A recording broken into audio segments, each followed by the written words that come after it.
Thank you very much for having me. It's a great pleasure to be able to speak at the 9th IASSACON meeting on the long-term outcomes of the SAMS trial. My name's Stuart Mackay. And it's a particularly wonderful honour given that I was a participant as a speaker, an invited speaker in the very original IASSACON meeting in 2013 in Chennai. So it's great to be back, albeit virtually. And I really want to invite all of you to attend the International Surgical Sleep Society meeting scheduled for 2024 in Wollongong. We look forward to a great meeting with the great debates, an interesting format. You will have a particularly good time, so go ahead and register straight away during this meeting if you're interested in sleep surgery. We look forward to having you out, and hopefully the volume of Indian participants in that meeting can augur well for what I understand will be an application to have the meeting in India in 2026. So I look forward to seeing you all out. The only relevant disclosure to this talk is my principal investigator status on the National Health and Medical Research Council grant, which funded SAMS trial. Here's the agenda I'm going to follow. Essentially, I'll start with the findings and conclusions from SAMS trial, sleep apnea multi-level surgery trial, but then I'll emphasise the long-term follow-up findings, both overall at an average of 3.5 years and any differences between the 6 months of the SAMS trial and 3.5-year outcomes. So this is the primary publication resulting from the trial. SAMS is both an acronym for sleep apnea multi-level surgery and a posthumous accolade to Sam Robinson, who sadly passed away a little over a decade ago, and he was my mentor and at the forefront of sleep surgery and evidence to support it in Australia. This was a randomised clinical trial which was published in JAMA in September 2020 and incorporated collaborators from 7 sites throughout Australia and executed a form of surgery that combines 2 procedures: a modified repositioning uvuloplated pharyngoplasty, not resective as in many years ago, with radiofrequency and saline tongue. And the title is Elongated per JAMA Protocol, Effect of Multi-Level Upper Airway Surgery versus Medical Management on the Apnea-Hypopnea Index and Patient-Reported Daytime Sleepiness among patients with moderate or severe obstructive sleep apnea, the SAMS randomised clinical trial. And this explains what was done, but what isn't titled is that it was in patients who have failed with CPAP or other device use adherence. And of course, this was a level 1 trial. So repeating, the surgery in this trial was a modified repositioning surgery, converting patients from what you can see in picture A to picture B with radiofrequency in saline to the tongue. And the modified U3P variant is not unlike others. That includes Carley's lateral pharyngoplasty, Woodson's expansion pharyngoplasty, the Taiwanese relocation pharyngoplasty, in terms of what it achieves in opening the superolateral and anterior velopharyngeal ports. And in this trial, we had 102 patients who had moderate or severe obstructive sleep apnea and could not tolerate or uptake CPAP therapy. And those 102 patients were randomised 51 each to either multi-level surgery or ongoing best medical management, which may have included ongoing attempts to reinitiate CPAP or encouragement of mandibular advance and splint use, weight loss, healthy lifestyle and sleep positioning modifications. And in the trial, apnea-hypopnea index and Epworth Sleepiness Scale primary outcomes were statistically significantly improved in surgery compared to controls, with adjusted differences of 18 points in the AHI. Actually, it was a 27-point reduction in surgery, but there was about an 8-point improvement in best medical management in AHI, and an adjusted difference of over 6.5 points in Epworth Sleepiness Scale in the surgery arm, from well over 12 to under 6. And if the main purpose of this study was to evaluate the improvement that could be obtained from modified U3P and radiofrequency tongue multi-level surgery in a not previously performed, well-designed, well-executed high-level trial, then I think we achieved that with these co-primary outcomes. Most would agree those differences between groups are highly clinically significant, but perhaps even more emblematic of the improvement is the individual patient level data. with these orange lines representing where surgical arm patients began and entered from baseline to 6 months, and likewise for medical management with the blue lines. And these graphs reflect that essentially each and every surgical arm patient, but for one, improved in a clinically meaningful way in terms of AHI reduction and Epworth Sleepiness Scale. And so I hope you can appreciate that large and consistent effect that we see here compared to this minimal and inconsistent and all over the shop effect in medical management. There was also big improvements with surgery and snoring severity in 3 different quality of life parameters of disease, in other polysomnographic burdens, including apnea index and 4% oxygen desaturation index, which might actually be a more relevant long-term cardiovascular measure of disease than AHI. But MSLT and blood pressure, there was no change, but they were not abnormal to begin with, so we wouldn't necessarily anticipate patients going from normal to supranormal. There were 2 serious adverse events in the surgical group, and it's instructive just to highlight a couple. One was a 38-year-old gentleman with a body mass index of 34 with hypercholesterolemia who had a 99% undiagnosed 99% LAD stenosis, which was clearly not related to the surgery, but it's possible that the stress and dehydration of the surgery tipped him over into what was highly likely and ultimately an inevitable event. And he had a delayed day 15 post-operative bleed requiring a return to the operating theatre. Incidentally, he was a very large AHI primary outcome responder with a reduction from an index of 66 to 7 after surgery. To add rigour to the study, we defined serious adverse events very tightly, and a more than 24-hour readmission was defined as serious, even though patient 2 just had a minor post-operative hematemesis without affecting hemoglobin or hemodynamics, and he was observed in hospital for 30 hours for social and other reasons rather than the 24-hour period. Minor adverse events were stringently recorded, and none of these impacted significantly on patient outcomes or patient regret about having surgery. And you can get more details in the primary publication in JAMA.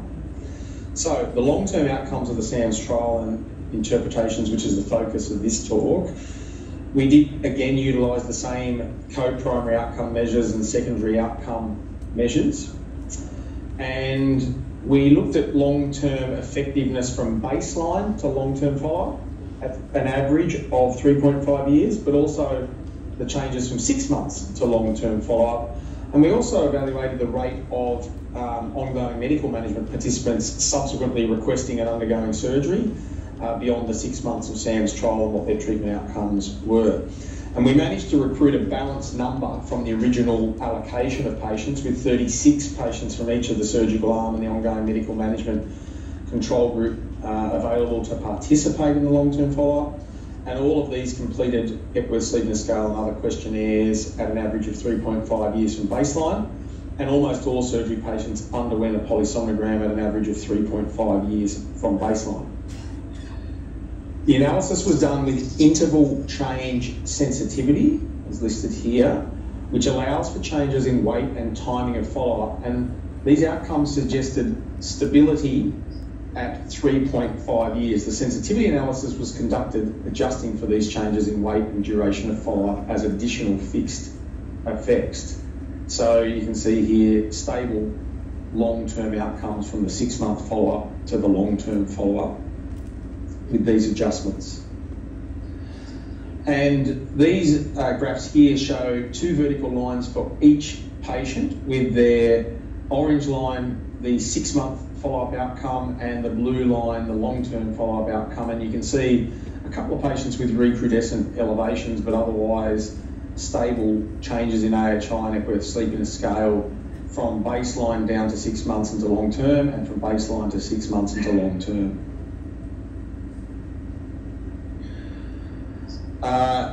Certainly there was also maintained 4% oxygen desaturation indices, which was almost normalised from the original study from 18 events an hour to 5.7 and 6.1 at the long-term follow-up, and stable nadir oxygen and pretty stable percentage of time spent with oxygen less than 90%. In essence, the improved Epworth Sleepiness Scale the FOSQ-30, the European Quality of Life Measure, and the Snoring Severity Scales at 6 months stayed unchanged from the 6-month outcome to the 3.5-year outcome. And it's probably also instructional just to have a look at the control group patients in the long-term control cohort who did not undergo subsequent surgery, and there was 11 of those. And they actually demonstrated persistently elevated Epworth sleepiness scales from their 6-month outcome to their long-term follow-up, compared to control group patients who elected to then undergo interval surgery, and they had similar improvements in their Epworth sleepiness scales as the original surgical patients. So their outcomes were comparable with the surgery group, as well as FOSQ-30 and Snoring Severity Scale. So between the 6 control group patients in this group also reported using CPAP at long-term follow-up. Only 1 underwent other forms of surgery, and the other 5 were just in this no interval surgery group.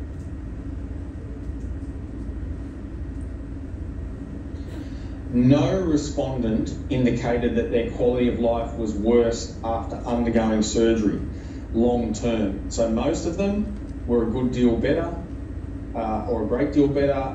A couple were about the same or only slightly better. And consistent with what others have published, including Kenny Pang in 2020, when he investigated complications following contemporary palatal procedures in 217 patients in a 3-year follow-up, we identified participants at 3.5-year follow-ups who reported only subtle changes, mostly of fairly mild severity relating to tongue and swallow function or sensitivity or saliva production issues. Many patients didn't have complaints within 6 months of surgery, but then did report some minor ailments at long-term follow-up, some of which cannot clearly be attributable to surgery given their interval absence. And those findings were reflected in these satisfaction ratings that patients provided in terms of how they felt with respect to their quality of life and whether they'd recommend surgery to friends or family, and the fact that they didn't regret undergoing surgery. This is a key slide, I think, and I'd like to make some inferences from these data and give you my own opinion. In my practice, I'm often asked by sleep physician colleagues, or often told even by sleep physician colleagues, that patients don't follow up with surgeons long term because they're unhappy with their outcomes. My experience has actually been the opposite, and I think these data support that when we look at the patients who had surgery and then enrolled themselves in long-term follow-up, compared to the 12 patients who had surgery but declined long-term follow-up, you actually see in terms of the absolute reduction in mean apnea-hypopnea index in Epworth Sleepiness Scale and Snoring Severity Scale, the 12 patients who declined long-term follow-up did better than the 36 patients who were included in the long-term follow-up, which suggests that a proportion of patients don't attend long-term follow-up because they're actually very happy with their outcome, rather than the fact that they don't attend long-term follow-up because they're unhappy. Obviously just an inference, but I think the data supports that inference.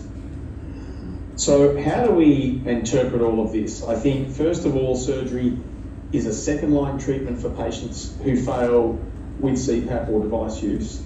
And surgery helps those patients that are affected by CPAP failure.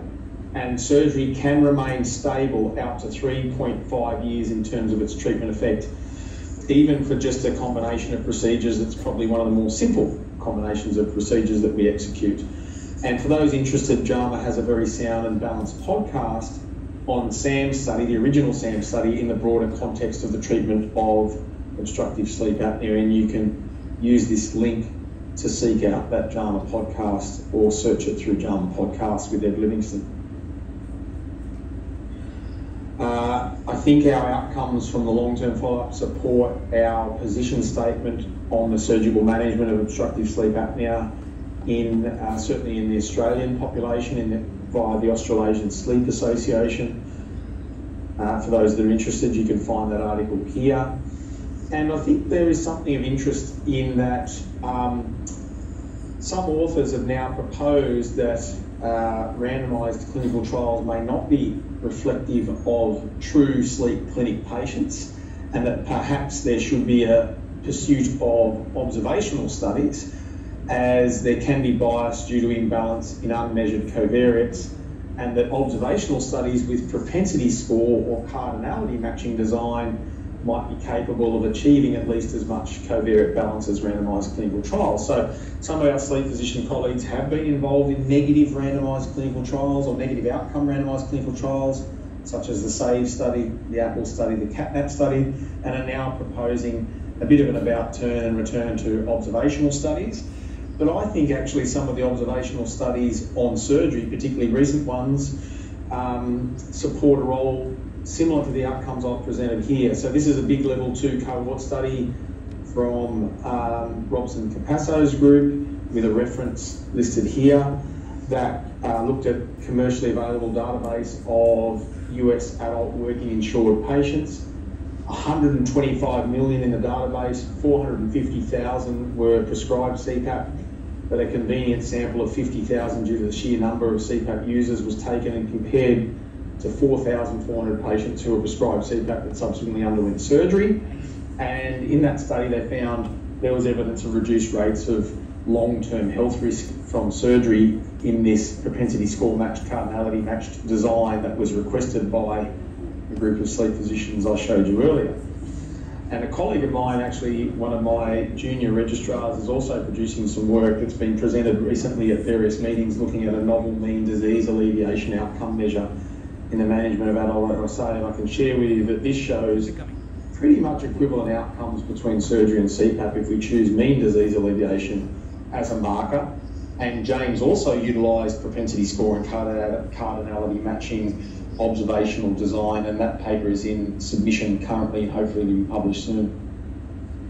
In the future, we hope to present data on cost-benefit analysis from SAMS trial and potentially some endophenotyping from SAMS trial also, but certainly it's a very large undertaking to perform a randomised clinical trial, and that leaves me with a separate or new name for RCT, researcher coiled terminally at the completion of undergoing all of that. But very pleased to participate and happy for Dr. Srinivas Kishore or any others to pass on any questions that anyone has to me via email or WhatsApp regarding this presentation or any questions that you might have.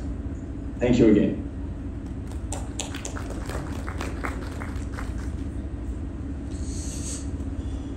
So our next talk is SRBD in Women by Dr. Jeevana.